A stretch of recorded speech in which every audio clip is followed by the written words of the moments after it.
俄军的贪腐到底有多严重？这么说吧，俄官员随便一说就能忽悠克里姆林宫拨下一笔大款，用于建造重要的防御工事。而搞笑的是，几个月过去了，该工事居然一点进展都没有。这便是布良斯克公款贪墨案件。那么到底是怎么一回事？接下来跟大兵一起来看一下。随着2月底到3月底，布良斯克州2名副州长先后被捕入狱，震惊俄罗斯的布良斯克贪污案正式进入了尾声。而他们之所以被捕，就是因为贪污了原本应该用于在布良斯克边境建造的一条防线的资金。该防线呢，旨在防御未来乌军可能的进攻。而搞笑的是，布良斯克官方此前还在2月份宣布该防线已经建造完成了，甚至博格马兹专门在媒体面前宣布一切都万无一失。但不久之后呢，俄罗斯志愿军团便在最短时间内打脸了布良斯克官方，先后渗透进布良斯克境内进行破坏事件。最重要的是，还连续发生了2次，这也最终引起了克里姆林宫的注意。随后就派遣调查人员前往布良斯克，短短几天就搞清楚了这所谓的防线只是稀稀松松的战壕和机枪坑位，根本不存在像样的永备工事。后来随着事件的进一步调查，发现该州的2位副州长接受了贿赂，贪污用于建造防线的资金，受贿金额约为440万卢布。这当然引起了克里姆林宫的不快，最终大手一挥，将这2个副州长都逮捕了。而这便是事件的全部经过。不过让大兵感到疑惑的是，当时布良斯克政府的人员是如何忽悠俄高层在当地建立防线的呢？说到这里啊，就要提一下该州的地理位置了。布良斯克州处于俄罗斯、乌克兰、白俄罗斯的交汇处，铁路、公路交通非常发达。最重要的是，该州距离莫斯科只有379公里，距离首都基辅也是不到200公里，战略位置非常重要。未来如果乌军攻入布良斯克，可能会威胁到莫斯科的安全。该州官员借此向克里姆林宫反映，说是未来乌军有可能进攻该地，必须赶紧建造防御工事。当然，俄政府也不会只是因为这些就拨款，主要还是因为去年该州被袭击的次数太多了。就在2022年11月30号早上，根据俄国内媒体的报道，位于布良斯克的油库突然发生爆炸，期间有3个装有1000吨的油箱起火，其中一个是被无人机投掷炸药引爆的。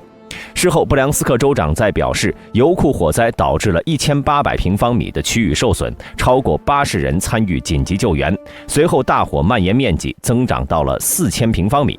而这并不是布良斯克油库第一次遭袭了，在22年4月25号，该地油库就发生过爆炸事件。当时还有未经证实的报告称，另一个起火点呢是在俄国防部火箭炮兵装备总局第120兵工厂的军事单位所在地区。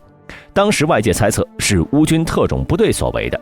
而布良斯克油库1年内2次遭袭，也可以看出该油库的重要性。毕竟该地油库对于俄罗斯促进国民经济发展有着相当重要的意义，而且生产基地能用于中转油料，同时还是国家的战略储备之一。后来基于种种考虑，俄政府呢便听信了布良斯克官员的说法，拨下了用于建造防御工事的资金。那么在这种专款专用的情况下，为什么还会出现这种问题呢？要解释该问题，就不得不提一下俄罗斯的国防军费的支出变化。在2023年1月1号到3月14号期间，俄国防开支与去年同期增长了近2倍，达到了4844亿卢布，也就是近60亿美元。只不过呢，这是联邦预算中被公开的部分，实际支出是明显高于公开数据显示的水平的。要知道，2022年俄国防开支为4.6万亿卢布，而2023年的预算总变化却只增加了 6.4%， 达到了4.9万亿卢布。大家都知道，战争一直是越来越烧钱的，需要维持更多的部队，维护更多的装备，生产更多的弹药。而这种保守的提升模式呢，则是苦于俄经济的萎缩现状。在这种背景下，与国防有关的款项被要求预支付，这是为了战争而不得不实行的国家合同款项新模式。一般情况下，一笔公共开支的预付款只有 30%， 剩下的额度会在年度财政内逐步拨划。但是现在与国防有关的款项预付款的额度最高可以达到 90% 了。原因是前线问题非常迫切，很多项目不容拖延。这却违背了预付金额不得超过50%的先期规定。而俄政府为了确保重要开支能拿到这么多钱，唯一的选择就是将其划出预算之外，也就是说，在通过预算审议前就先行付款了。讲到这里不知道有没有人意识到，这么做几乎等同于放任地方款项贪腐行为，因为预付款绕过了审议阶段，那么追踪这些款项的难度就大了很多，在地方搞贪污也就容易多了。就比如说这次的布良斯克贪污案，如果不是被俄罗斯志愿军团屡次袭击，说不定根本不会暴露。然而现在情况不一样了，不管布良斯克州长本人有没有参与贪污，他想要保住自己的职位，那就必须顶着压力真的建出一道防线来。可问题是，新的防线的钱从哪里来呢？关于上面的问题，这里呢就不得不提一下博格马兹在过去的1年内因生意问题结识的一位好友了，也就是现今瓦格纳集团的老板普里戈金。在布良斯克贪污案发生后不久，普里戈金呢就为博格马兹想好了一个点子，那就是继续宣传未来乌军并不打算进攻克里米亚、梅利托波尔或者卢甘斯克，而是依然会直奔布良斯克州，借此将其纳入乌克兰的领土。怎么说呢？这个办法大兵感觉实在是有些可笑了。毕竟在乌军并没有将俄军全部赶出去前，是不可能有那个功夫去进攻什么布良斯克的。此前的数次爆炸事件也只是为了骚扰罢了。但是就是这么个不靠谱的办法，没想到还真的有用。在普里戈金手下媒体不分昼夜的宣传下，俄境内的许多军事专家也支持这一观点，因此不断抨击俄政府不顾布良斯克安危的举动。在舆论逐渐发酵后，俄政府也觉得这件事情不能坐视不管了，因此就在3月份，克里姆林宫决定尽一切可能保卫布良斯克。这就意味着这条虚假的布良斯克防线肯定是不能空在那里了。随即决定建设防线的相关资金会在5月前到位，具体金额呢并未提及，只是声称会有更大的资金用于确保防务工作。当然，这个支付速度呢，应该也是通过了预付款项目的方式，考虑到会加进来的钱更多，不知道会不会再次出现上面下面都捞一手的情况，最终导致第3次建立布良斯克防线。讲到这里，大兵不禁想起前几个月俄罗斯另外几起的贪腐事件。截止至今，俄乌战争已经持续了14个月，期间呢，俄罗斯内部也滋生出了许多腐败官员。面对这种情况，俄相关部门呢也在加大反腐行动的力度，而随着进一步的调查，俄内部的贪腐程度令人吃惊。目前已经有不少的俄高级官员被查处了。根据俄罗斯国内媒体传出的消息，俄禁卫军中部军区副司令瓦迪姆·德拉贡米列茨基少将因涉嫌从某军事单位工程承包商手中收取数百万美元的回扣而被刑事立案。值得注意的是，就在瓦迪姆被逮捕的前一天，地区物资资源储存中心负责人科切耶夫上校也因为同样的事情被俄联邦安全局逮捕。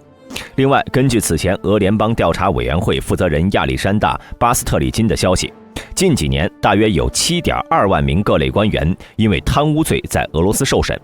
根据记录，仅仅1年的时间里就登记了大约8000件贪污腐败罪的案件，并且在俄乌战争爆发之后呢，这个数据又上涨了约 8.75%，1年多时间里还在持续保持着继续上涨的状态。另外呢，在今年2月份，俄西部军区财政支持部门负责人玛丽娜·杨金娜还被查出利用职务之便收受贿赂，甚至是私自挪用军费。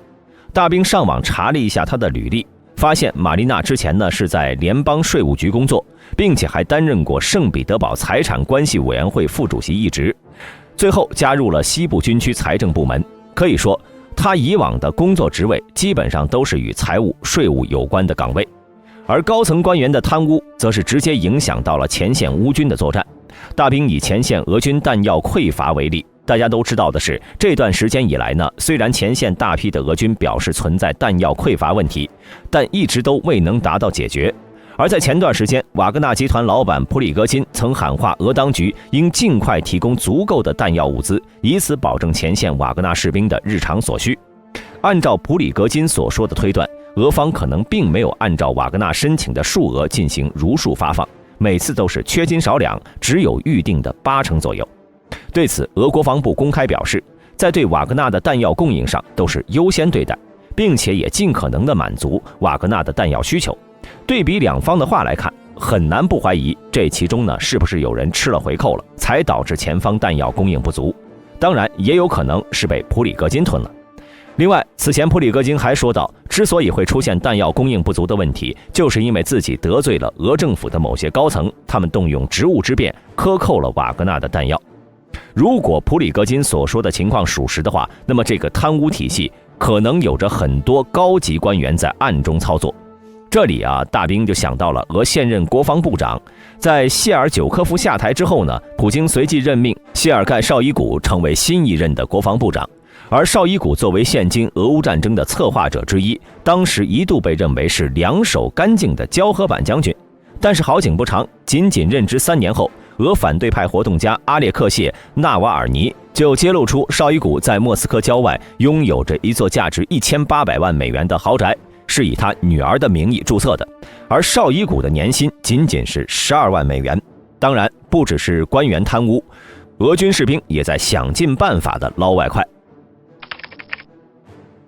大家可能不知道，乌军的坦克呢，有些并不是缴获得到的，有一部分是来自俄军的直接出售，甚至是跳楼大甩卖。根据外媒的报道，在赫尔松前线出现了俄军士兵向乌军出售武器的情况，并且都是明码标价。一辆市价200-300万美元的主战坦克卖5万美元，一辆装甲车售价2.5万美元，一门火箭炮售价1.5万，一门榴弹炮售价1万美元，一辆装甲越野车更是只需要5000美元。交易方式非常简单，先收货再付款。俄乌士兵会预先通过社交软件商量好，之后呢，俄军会发起一次班级单位的巡逻或者侦察，然后被乌军突然出现，俄军随即丢弃装备，迅速撤退。乌军呢，在确定装备可以正常使用之后，就会向俄军士兵预留的银行账号打款，双方诚信交易，童叟无欺，简直就是商业模范，以和平方式完成对俄军的去军事化。至于俄军士兵回去之后如何报告，这很简单，只要声称遭遇乌军伏击，车辆又恰好出现技术故障或者受损，反正自从开战以来，俄军因为技术故障而遗弃的车辆至少有数百辆，谁也不会关心这次是否真的出了故障，还是被故障了。比较有意思的是，乌克兰尼古拉耶夫州州长也以5000美元的价格买了一辆俄军的虎式防弹越野车。其实早在车臣战争期间呢，就有俄军出售武器弹药给车臣反对派武装的情景。一般呢都是俄军这边包围了车臣武装，等车臣打光了弹药之后，就会派一个人用现金向俄军购买弹药，然后双方继续打。这操作太强了。不仅如此，俄军士兵近几年呢也时常出现偷卖武器弹药的情况。根据俄罗斯卫星网的报道，在2015到2022年期间，俄军遗失了超过2.8万件武器，近5年更是有高达28283件武器遗失的记录。这就不难理解俄军为什么在各个战线上接连失利了。总结来说呢，俄军内部的腐败问题早就是众所周知的事情了，区别就是哪些公布出来了，哪些隐藏了。那么大家认为还会不会爆出像布良斯克案这样的贪污事件呢？欢迎在评论区内讨论，如果视频中有出错的地方，也欢迎大家在评论区内指正。今天的视频到此结束，喜欢的朋友请点赞关注，我们下期再见。